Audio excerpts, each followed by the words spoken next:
So then the next thing that sort of simplifies your world is actually your physiological structure, right? And we talked about that a little bit. Well, you can only see things that are in front of you, not things that are to the side or behind you. You know, you can only see a very narrow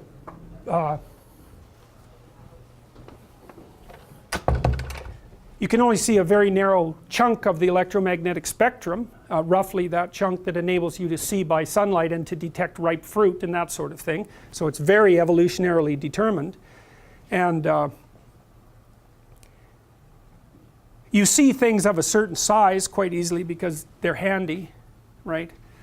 So objects manifest themselves to you as things because they have some relationship to your capacity to use them as tools, and that's dependent on your size.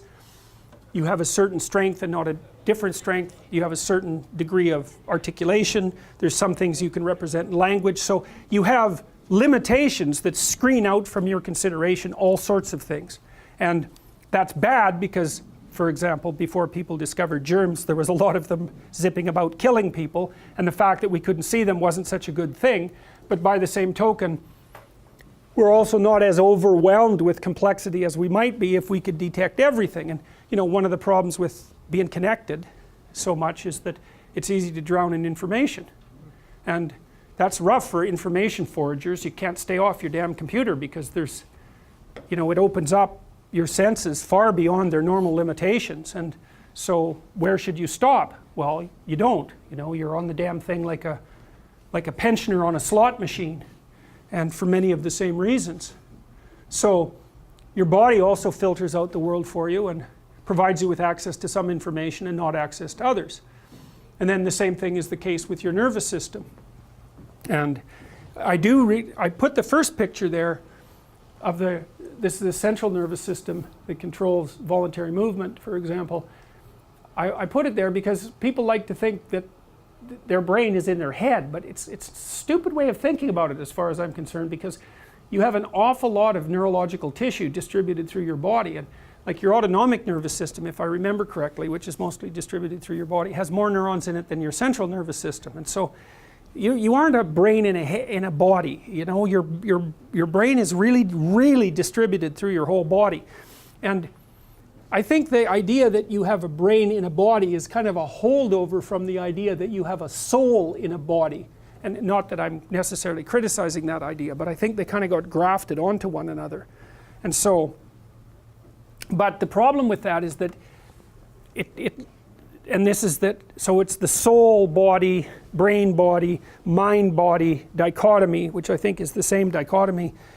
And the problem with that is that it's easy to think of thought as something that's abstracted away from the body. And I think that was an Enlightenment idea, you know, that just like the soul shouldn't be contaminated by the demands of the body if you were going to be pure spiritually, so your thought shouldn't be contaminated by your subjectivity and your emotions and your motivations and all of that.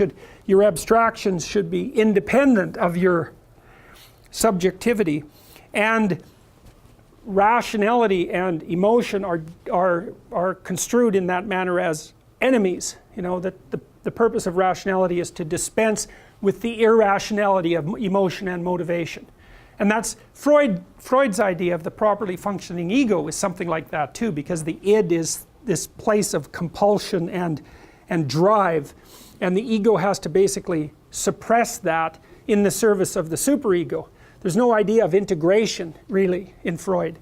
Now, I don't want to be rough on Freud, and I think part of the reason that he thought that way is because the patients he had were precisely those who weren't very well integrated because of their pathological past, and so they didn't know how to get those subsystems up into the overarching game, and so their only alternative was something like suppression or repression. Because if you don't know how to be aggressive in a sophisticated way, you're still going to be aggressive, but you're going to have to inhibit it, control yourself, because you can't just be aggressive around people. It just won't go well for you. So even if you can't do it in a sophisticated way, you're going to repress it, or you're going to get in trouble. Those are the options.